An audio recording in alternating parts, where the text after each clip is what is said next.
Welcome to Everything Life and Real Estate. Let's get started with our hosts, Linda McKissack and Dana Gentry.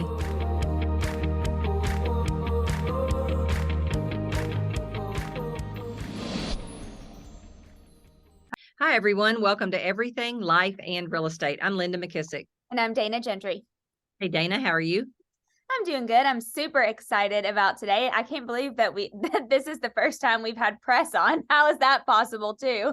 I don't know. We're breaking all kinds of records. We have Jimmy and Adam on. Now we got Pres. I don't know. I thought about Pres before on like working with your mom or second generation realtor before. I've thought about having that conversation. So we'll still have to do that one time that's too. A great idea. But super excited. Pres is, we went to a cool conference and Pres has been learning some great stuff. And so I'm excited for him to share that with our audience today. Yeah. Hey, everyone. Thanks. My schedule is so darn busy. Yeah, it's hard to fit me in, but I'm finally here on the podcast. I'm excited. We finally got you. Well, I was just sharing before we started recording. You guys talked about this at a regional meeting recently, and my entire one team, this was their favorite part of the whole day. And so I was like, man, we got to get this to the podcast listeners, because I just think it's unique, like you said, Pres, yet so valuable. So do you want to start by telling them how you guys even heard this? Sure. So the whole concept we're going to talk about today is called attractive character. And I follow a guy by the name of Russell Brunson. He's, Gary Keller always teaches us to pick your mentors, right? Who are the people that you look to for different things in your business and your life? And when it comes to marketing and sales, Russell's the guy I look to. Yeah, awesome. Recently, he bought a company. Actually, it's really a brand off of a person. His name is Dan Kennedy. And he has a business called Magnetic Marketing. And so Russell went and bought his business. And Dan is like one of the godfathers of direct marketing. Yeah. And so he didn't want his legacy to die. And so he went and purchased his company. And they actually, so I know everyone can't see this, but I actually have one of the few copies of a new book. So depending on when you're listening to this may or may not be available yet. I know it's not at this time available to those who want to purchase it, but it will be, I'm sure, here in the next few months or so. But it's called Magnetic Story Selling. Ooh.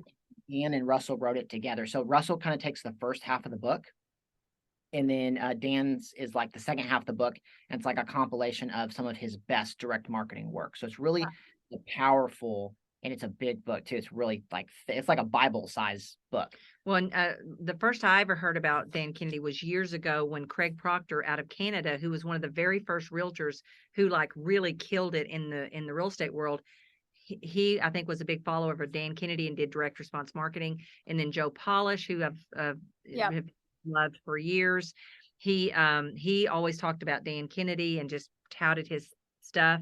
And then Dean Jackson. I mean, so many of the people that I really look up to and really appreciate their knowledge all learned stuff from Dan Kennedy. So this stuff, and it's so funny. I said the other day, I got a direct response letter, probably something that Dan Kennedy taught people how to do years ago, on this stupid workout place called The Perfect Workout. And I'll be darned, knowing what they were doing, went through the letter. I'd be darned if I didn't sign up for The Perfect Workout. I mean, it works. The stuff works when you learn, what you're doing. Yeah. And really, it's just taking the concept of storytelling and combining it with a sales methodology. So in the book, they talk about this idea of attractive character, and it's basically a framework for how you take the things that are already inside of you that you normally hide, which is the interesting part about it, and share them in a way that draws people to you. And so I went to a conference, had the opportunity to get one of the first copies of the book. And so I bought it. And so I've just been devouring it. And that's where this idea of attractive character has just been on my mind a lot. So we shared it at our regional meeting, and it was kind of the first time to go through it. I didn't know how it was going to go or like what the reception was going to be, but sounds like it landed on, good soil. Yes. Very good. Very good. So, okay, are you going to share the framework or what's? I will. So I'll share the framework. The first thing about attractive character, and really, if you think about it, every business is built on one of two methods, right? Like you're either a business that's based on high systems, low talent. Mm-hmm. And a good example of that would be McDonald's, right? They're making billions of dollars with high school educated people, right? Yep. And then you've got businesses that are high talent and lower systems, like the NBA is a good example of that, or the WNBA, right? Like you couldn't take a high school student and go stick them in the NBA, and right, you're not going to get the same Yep. effect. And so the idea is, and really, regardless of where your business falls on that spectrum of whether you're high systems, high talent, as much as a lot of people don't want to say this, great businesses are actually built on an attractive character. Yep. There is someone or something that is attractive about that business that draws people to it. Yep. And so the concept of this really just uses stories in a way to help you become maybe the attractive character of your business. So there's 4 elements to kick off an attractive character. The first element is the attractive character's backstory. Yep. And this I guess we'll kind of walk through. We did this in our regional meeting, and I had Linda walk through different pieces of it. So we'll do that here in a few, which I think might bring this concept to life. But the first part is the backstory. And that's basically that you have to have something that connects you to people, right? Yeah. Like there has to be something relatable about your story to others. The second part is, second element is parables, which is essentially stories, right? You watch Jesus in the Bible. Yep. He does the majority of his teaching using stories because they're effective and they work. And so in whatever business you're in, like you should have stories that are going to help you share concepts and beliefs with those that you're trying to attract to you, because instead of telling someone that, using a story is the best way to actually attract someone. Yep. And then the third component is character flaws. I always use the example of my wife, Anna. She was an amazing team leader when she was in that role inside of Keller Williams. However, if there was one thing she missed in her attractive character story, was she came off as if she had no character flaws. It's interesting when you come off and you don't have character flaws, people have a hard time relating to you. Mm-hmm. Because they don't, it's like, they see you as perfect, or they don't see how they can be like you or go on the same journey you went down because they're not like you. Yep. And so that's a big one. I think that's hard for a lot of people because one of the quotes that I love is, when you're vulnerable, you feel small, but to everyone else, you look big. I was just getting ready to say, so is that's really just being vulnerable and sharing some times where you failed, or flaws that you have, or challenges that you overcome that everybody has. Exactly, because that's the stuff that draws people to you. Again, all of this, you're going to hear the same concept in every one of these elements, which is attraction. Okay. And then the fourth element of the attractive character is polarity. This is probably one of my favorite of the elements. And polarity is, what do you stand for? Okay. And what are you against? Okay. And what's interesting is when you start with the end in mind, right? Who is it you want to attract? That group of people, there are things that they stand for, and there are things that they are against.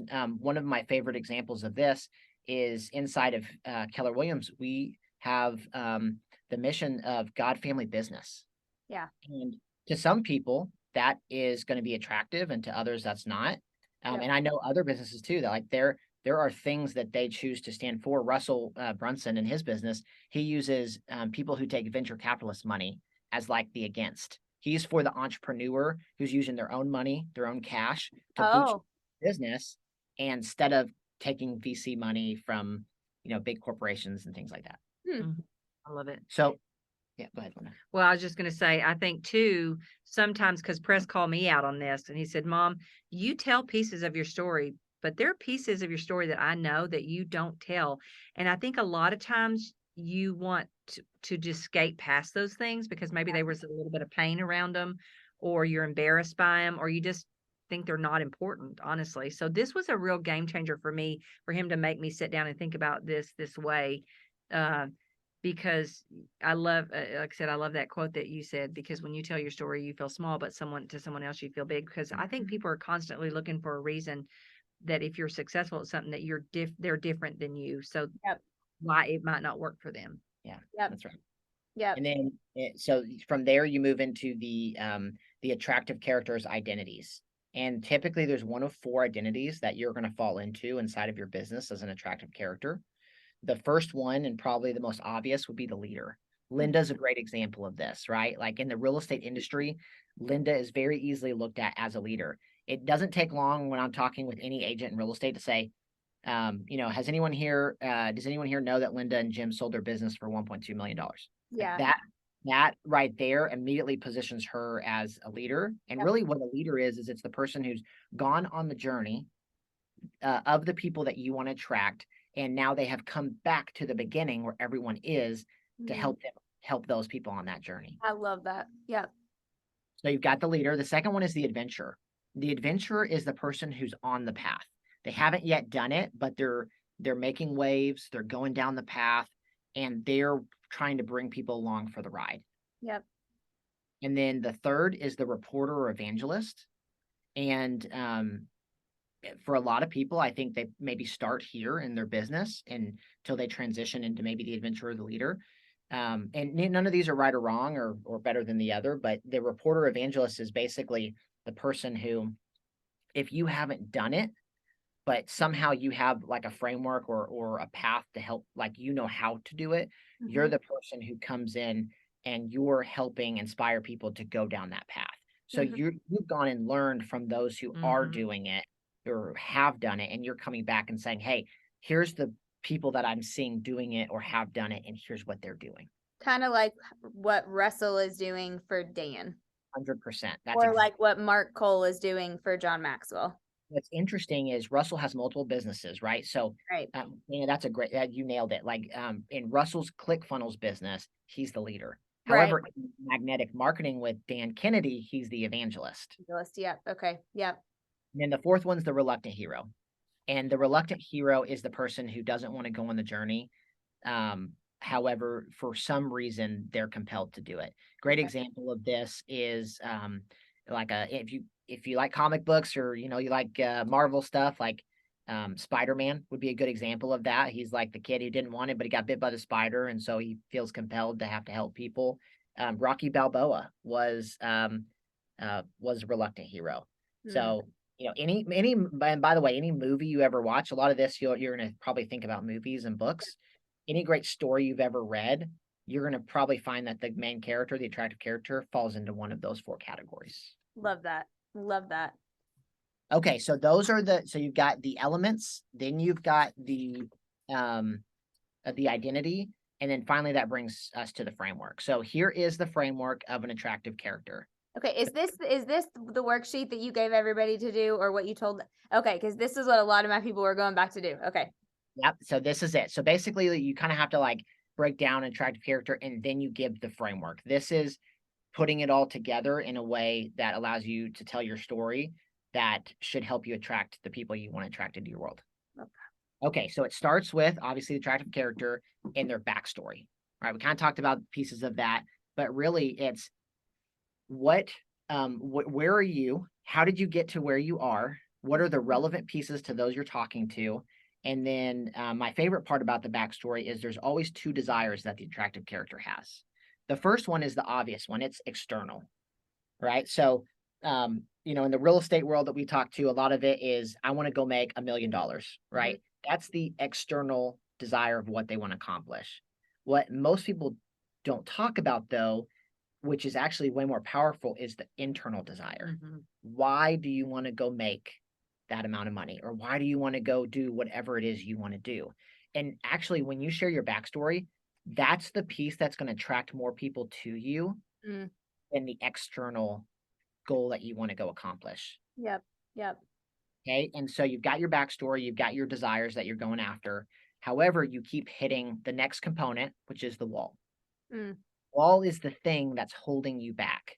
I would accomplish X, but I keep getting stuck on this, whatever this is. And so, Linda, as we're walking through this, why don't you share? Why don't we kind of go through it together? So, share your part of your backstory, and then let's talk about the wall. Okay. Quick question on the wall, really fast. Is that like an actual thing, or is that a story you're telling yourself? It could be either. Okay. So a lot of times, one of the things Russell says, which is the next component we'll get into, which is called your epiphany. Or your aha moment, which is you realize that you've been hitting your head against a wall, and if you switched to this new thing, it could be the thing that would get you to your goal. And Okay. so Russell will call that his new vehicle. I'll kind of talk through that in a minute, but it could be either, Dana. It could be, a lot of times it could be your belief system, but it could also be something like, again, in our example, in the real estate world, like it could be the company you're with. It could be the style of the way you do real estate. And maybe it's just, I think about someone who, and there's no right or wrong, whether have a team or you're a solo agent, but solo agent can only do so much, right? You have 24 hours in a day. Part of your wall may be you just run out of time. Yeah. Yep. So Linda, let's break it down. So you got share your backstory and then go into your wall. So my backstory was that we, in my early 20s, my husband had to sell a business that was a nightclub and restaurant that we had been working on for about a year. And I was in the middle of college because I'd never gone to college right out of high school because nobody in my family had gone to college, so it didn't even enter my mind. So I helped him a little bit on the side, but all of a sudden we found ourselves having to sell a business for $600,000 less than we owed against it. So I needed to think of something else I could do that could make more money. And the goal really originally became just to get out of debt, get into a place where we could make the most amount of money. And I wanted to create the best life possible for myself, for my family. I always had dream boards and I wanted options for my family that I didn't have as a kid growing up. And I wanted some freedom and control of my time and how much money I could make. And I realized that I, so far I had only made about minimum wage, really, honestly, unless I waitressed or bartended. My skills would only get me about minimum wage, and that wasn't going to get anywhere close to helping him pay off this debt. And part of my internal fear was of going back to the way I was raised, with loss of security, loss of control, and just not really having a lot of options in my life. And so the deep internal part for me was that fear of, oh my gosh, I thought I was moving away from this, and now all of a sudden we're $600,000 in debt. I feel like I'm going back into that very insecure situation that I had growing up. And so, let me hit the talk. Okay, before you hit that though, so Dana, as you're listening to that, right, you probably hear the components. Like you heard her external where she wanted to go, which was to basically get out of being in debt. But more importantly, you probably felt when you're those who are listening, you heard her say her internal desire was really fear of going back to where life used to be and a loss of control. I don't know about you, but for me, I was more connected to Linda's story, to those components, than I actually was her just wanting to get out of debt. Right. Yeah, right. totally. So, so that's backstory. So now let's hit the wall. So, well, then I get into real estate. So the wall was really the $600,000 in debt, but then I get into real estate at Jimmy's suggestion, because I said to him, what do you think I could do to make that kind of money? I've never, minimum wage is all I've ever made unless I waitress or bartend, right? And that's not going to be enough money to do it. And so it was his suggestion that I actually get into real estate. But very quickly, the wall for me was the lack of effective training in the real estate world, because you got to maybe a few days before you started, or a week at the most, and there wasn't any real way to figure out how to do this business. And so I eventually joined the number one company in the city, and I was doing really pretty good because someone had taken me to a seminar and I had learned a little bit. But all of a sudden, as I'm going to these seminars and I'm starting to put this stuff in place, my company was Ebby Holiday at the time, and great company, but they kept putting obstacles. Every time I would learn an idea about hiring another assistant or, advertising a certain way, they just would constantly put obstacles in my way. And then the more money I made, the more money they took from me. So I just kept paying them more and more and more, the more successful I got. They had rules about my assistants, because my assistants, couldn't go get the mail. There was rules around the way they didn't want me to advertise, so that, other people didn't get jealous of the way I was advertising, or their name was still bigger than mine. And the other thing is they own my listings. And so I was up to 52 listings, and now I'm trapped because, I either got to walk away from 52 listings, or I got to, I got to figure out how to get around this. And so the real, you may go to the epiphany or not? Yeah, well, let me kind of explain that. So kind of stop there for a minute. The whole purpose of the wall. And if you leave, the split went down. What you got I'm kind of like stuck there. You're right. Yeah, you're golden handcuffs. Yep. Right. Yeah. So interesting, right? So you've Linda's got a kind of a couple things that kind of lead up to her wall, but the main component of the wall is that whatever you were doing isn't working. Like you're stuck hitting a wall, and it's what you want to really, when you master this, what you want to do is whatever comes next, which is going to be the epiphany moment. A lot of times it's actually a new vehicle because the old way you're doing something isn't working. Mhm. And, there's a philosophy in marketing that I think is really good, and it says people don't want to buy an upgrade. They Oh, want to they want to buy a new opportunity. Yeah. And so you'll notice when Linda moves into the next component, so you got the backstory, the wall, the third component of the attractive character framework is your epiphany moment.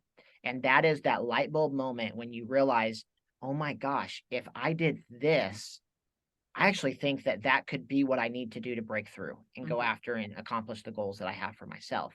So number 3 is the epiphany. Correct. That Yeah. would be- Now here's the How the heck do you spell epiphany?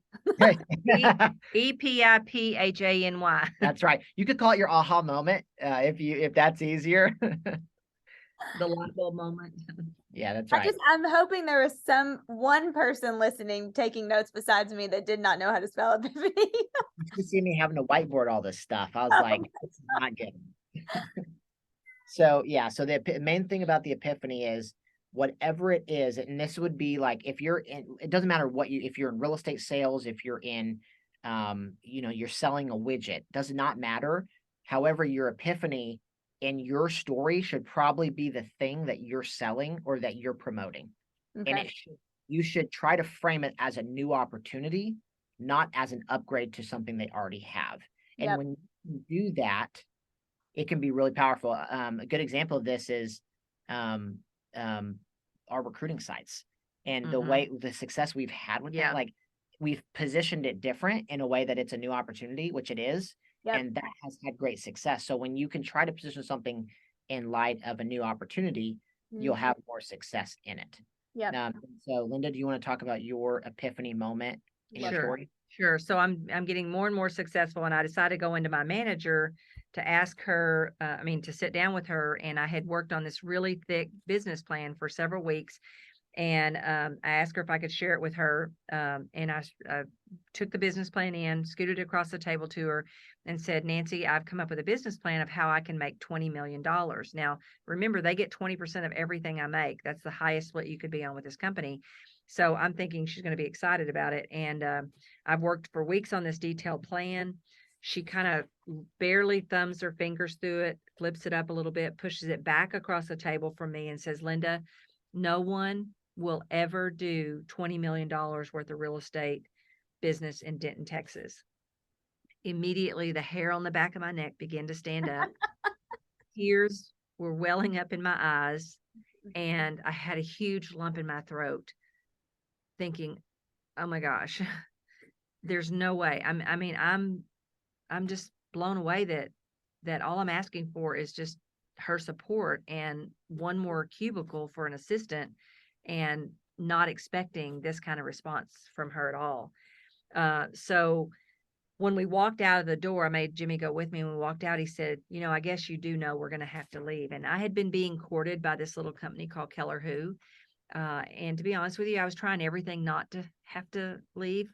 But it really was just the aha moment that if I want to do what I want to do, I am now at a pivotal point. I'm going to have to leave.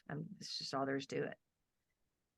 Okay. So a couple, great scene. Couple of things with the epiphany that make it really powerful. I'm going to use this analogy for those of the listeners who've been to a conference before, and you got a ton of great ideas, and you had your light bulb moments, and then you come back to your team, and what's the first thing you do? Vomit it all over them. Vomit it all over them, and you expect them to have the same excitement that you had, right? That's and you're right. like, when they don't have it, you're like, what is wrong with these people? Like, to hire the wrong people here? Because I'm super excited. They should be excited because I'm excited. So different. And the reality is, you're trying to give them logic when you were convinced of something in an emotional state and environment. So good. That's so true. You got to think about Tony Robbins is a great example. When you go to a Tony Robbins event, he puts you in a state of mind Yeah. to have transformational change. And so when you tell your epiphany story, you have to try and set the scene in a way that puts them in an emotional state. So you listen to how Linda told the story, and we've worked on this. She talks about the hair on the back of her neck standing up. Yep. She talks about the sweat coming down. She talks about the pain. She talks about the flipping, the person who flips through the business plan, right, and slides it across the table. All of those things are critical to the way you tell your epiphany moment, because this is the moment when you have to get them into emotion to then ultimately have them have the same aha moment you had, which was, oh my gosh, if I just got into this vehicle, this new opportunity, that's what I need to have success. Does that make sense? Yeah. Yeah, exactly. It worked so good because I could feel myself like getting mad. Yeah. That it happened to you. You know what I mean? Like that instantly when you were saying that, that's what I was feeling. Yeah. Or you'll relate a time it did happen to you, or it's Yep. happening to you right now. And I said to Press, after really looking at this, there's so many pieces of a person's story that you could pull in that fit, and they're all true. None of it's non-true. All of it's Right. absolutely true. But you know that person well enough to know, kind of like we just had it recently on a call with someone where when the minute I heard her talk about what her wall was, because Press and I had been working on this, I thought, oh my God, that's exactly what I did. I went into my manager because Yep. she had gotten, somebody at her office was trying to reprimand her on what she was doing, to not make somebody else in the office mad, which is so dumb, right? But I knew the minute she was saying what her wall was, I'm like, oh my God, that's exactly the same Yeah. wall I hit. So you begin to learn that too, and you'll pull in different places because we hit more than one wall. We don't all just hit, one wall and be done But with it's it. so true because when you were saying that, I was thinking, like, at first I was thinking, I was just like feeling anger, emotion that she did that to you. And then immediately my brain, and I didn't even realize I was doing this. My brain switched to when I had a conversation with a previous broker about building a team and not being able to do it there. And I'll never forget, she said, Dana, teams are just a fad. You need to focus on your own business. And that was like a light bulb switch for me. Like, I still remember that to this day because I remember thinking, oh, you are wrong. Yeah, exactly. So perfect. And I always get chills when we talk about this part, because this is the secret sauce right here. Like, you getting good at doing this component right here is what will help you sell whatever you choose to in sales and marketing and building a company. You Yep. master this part of storytelling right here, and you will get really good at helping walk people through why they should really take a serious look at whatever it is you do. I think it's funny, Press, because some of this I actually kind of did naturally without realizing what I was doing years ago with like sellers and stuff. Yeah. Like if I could see a situation that they were headed into that was not going to be like the good one for them, I would always have a story of somebody that had, chosen not to take the first offer and then therefore took $40,000 less 6 months later. I mean, so sometimes could you maybe do this with a story, even if it's not necessarily your story? Yeah, and well, and again, how you walk through this will depend on what identity you take, right? You're telling I'm this a researcher now. I switched. You're telling this from a leader perspective because you've been on the journey. If Yeah. I was the evangelist, right, or the reporter, you would be telling this in a different frame. You'd probably be using more stories of other people based on your audience and what you know about about them. So You know what this reminds me of too, is we've talked about this numerous times on the podcast, but that none of us can make anybody do anything. They're only going to do it through three ways: questions, stories, and experiences. And this is exactly what that is. I mean, it really, like, we're not going to convince anybody to do anything. But the thing that I love so much about this is, and Press, you said, like, if you can master this, you can sell whatever it is that you're trying to sell. I love that because to me, this feels so authentic because it's real. It's you. It's not like you trying to BS somebody into buying something. It's you. I mean, it's true and authentic. Yeah, if you tried to do this Oh, process and it wasn't true to you, it would not work. it would fail miserably. Yeah. Like Yeah. you would come off in a horrible light. So yeah, it's got to be your authentic truth. It's just learning a framework in which to present it in a way that is effective. Yep, love that. This is the fourth component of the attractive story framework, and that is what I call the journey. Okay. It's broken into a couple parts. You've got the plan, you've got the conflict, and then you've got the overcoming. Yep. Okay, because remember, you even after you have your epiphany moment, like Dana, for you, like when your broker said those things to you, that was your light bulb moment that I don't think I can do what I need. If the life I want to have, I don't think I could do it where I'm at. I think I need a new vehicle. That's right. And right in that light bulb moment, you still had work after that, right? You still Oh, had yeah. to go. Build the team. There's still a lot of things that happen after. It's not like, oh, I had the epiphany moment and now my life's amazing. It's no, I realized I needed to be in the right vehicle. Once I switched into it, then the story continues, right? So that's the plan, the conflict, the overcoming. So Linda, will you share your The journey. your journey? Okay. So Keller Williams had just come to town, and they believed, we didn't know who Keller Williams was, but they were a new company in town, and they had a belief that the agent was the brand. They believed that, and honestly, that was what I was struggling with, is a company that wouldn't let me be the brand. They also believed that you should share in the risk. So they had a capped model that the more I produced, the more I didn't pay them more and more from that there was a capped amount that I would pay them no matter how successful I got. I wasn't penalized for my success. And they believed teams were the future of real estate. And so they had the future ideas that I felt like I was going to need to fulfill what I wanted to fulfill in the real estate business. I then hit a ceiling on what I could accomplish because, there was only 24 hours in the day, right? And I only had 7 days a week. So learning to succeed through people was something that I had to start doing to be able to get a higher level of achievement. And I needed to learn from other people who had done it. So Gary had started putting masterminds together to overcome the struggles, and that would eventually become the MREA book that he wrote. But in these masterminds, he was helping us learn how to succeed with and through people, because that came with its own set of issues. So that was the thing.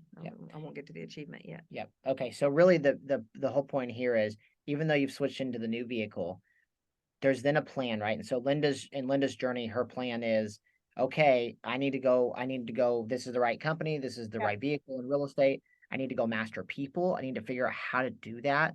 And so then she starts getting around because she has pain, right? That's her conflict, is she's not good at hiring people. And honestly, Linda, just kind of coaching you through this, we could probably find ways to go a little deeper on the conflict of what is some of the pain with those people, right? And that you realized, and I think that would really relate to the people, a lot of people, right? Well, and you had pain of, you left those listings, right?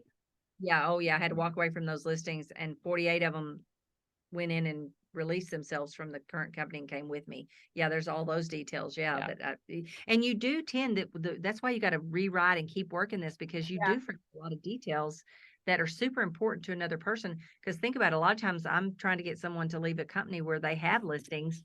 And they're scared. That was my most terrifying thing, was to leave 52 listings. Oh yeah. That's a lot of listings.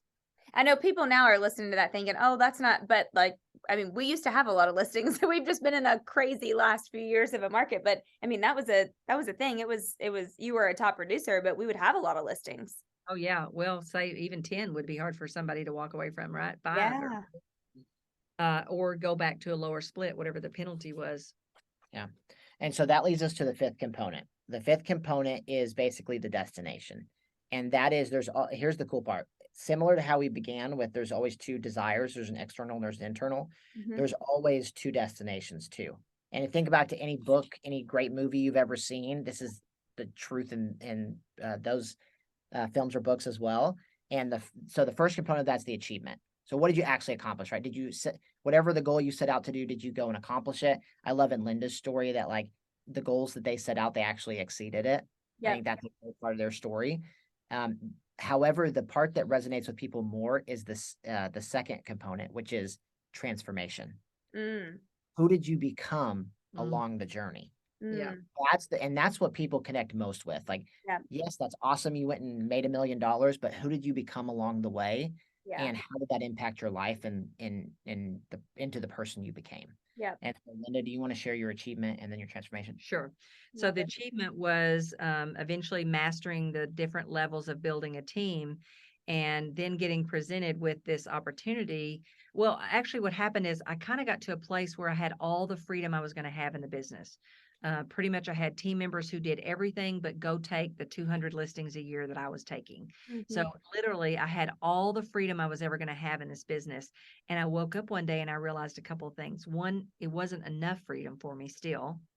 And then number two, I had lost my luster for the business. I mean, I felt like the only thing changing was the color of people's carpet. And there was something inside of me that likes to go build things and create them when they're new, not necessarily when nothing that's changing but the carpet. So I had this unsettling inside of me that kind of scared me a little bit because I'm like, who walks away from a business that's grossing $800,000, Yeah. and just willing to just say, I don't want to do this forever, right? And so that's when Gary presented to me the seventh level, which is where you actually step out of your business. You find a particular individual who has the ability to come in and take over that business, and they now begin to run it for you. So I did find that someone, and they came in to step into my business, and I was freed up to go create other streams of income, multiple streams of income. And then also, I was able to go try new things, build new things, and not walk away from the real estate business that I had worked so hard to build, but, still take the advantage of creating something new. Yeah. So that was the external, Uh-huh. right? Now talk about the transformation. Who'd you become along the way? Well, who I became along the way was a couple things. One was a business person. No, not someone who, was that person that was terrified to lose a listing or terrified that, if somebody didn't like something about my business, I wouldn't have business, right? Truly understanding that it was a business and that it could run without me and that I could get my freedom in my life back to do other things. But I thought about this, and the thing that I really got, the transformation really was I got to work on things that matched my true purpose statement. I Yeah. got to figure out my purpose statement, and I got to work in my unique abilities to go further that purpose statement of helping successful but overworked real estate entrepreneurs come and do the same journey that I had done. Yeah. I think the other piece So cool. about knowing your story, Linda, is, at the beginning you talked about kind of like a fear of loss of control and things like that, Yeah. and going back Freedom. to how your life was before. And I'm sure you probably shared this on the podcast before, but Linda's upbringing was not good. Like she didn't have a restroom in her house. She literally had an outhouse. So it was not. Hey, Dana's from Kentucky. That's normal for them. You're Right. So what's knowing your story, like part of it, I think, is the confidence that no matter whatever happened, yes. you'd never have to go back to that. Yeah. What you've learned, the Yeah. skills you've gained, Yeah. give you the ability to, Oh, if yeah. everything blew up tomorrow, you would be able to go redo it all. Yeah, without a doubt. I got to leave that kind of fear behind. Yeah, that's one of the greatest, honestly, transformations, because fear is a real motivator, especially for me. For some reason, I'm more probably fear motivated than I am by Me too. other things, but it's not fun always having fear like that. It's so that was a really good transformation to be able to let that all go and not worry about any of the things that I had to worry about as a kid. Yeah. But one other thing, Linda, that I love about you that I think is so cool about this internal is I feel like that, and I don't know if this is the right part of the story, but I feel like because of everything that you said internally, that made you like one of the biggest givers that I know. And I don't know if you've been like that your whole life or if you were like that when you were a kid or not, but I feel like that is a piece of it that like internally probably transformed you into being such the giver that you are. Well, I think I guess it's kind of like the hierarchy of needs things. Once you overcome things and you get to a certain place, I think there's maybe kind of a natural thing to want to come back and get people Yeah. to take them with you, to get them to experience the same things that you've Yeah. experienced. So, and I think too, the longer you're on a journey, the more you get significance from that kind of thing, because you get free of all the other stresses and things that are in your life. And you realize that it's really that significance that really fulfills you the most, right? So I think it kind of just happens on that journey. Yep. Man, I love this. Well, I just took about 18 pages of notes, so Great stuff. Good stuff. Well, thank so you. good. Thanks, Pres. I don't know why we waited so long. You're pretty smart kid. You know what? Get me on the calendar for 2 years from now. We'll hop back on and do it again. That's awesome. You and Jimmy and Adam every 2 years. There you go. Well, remember, if you have not hit the subscribe button, please go ahead and do that now.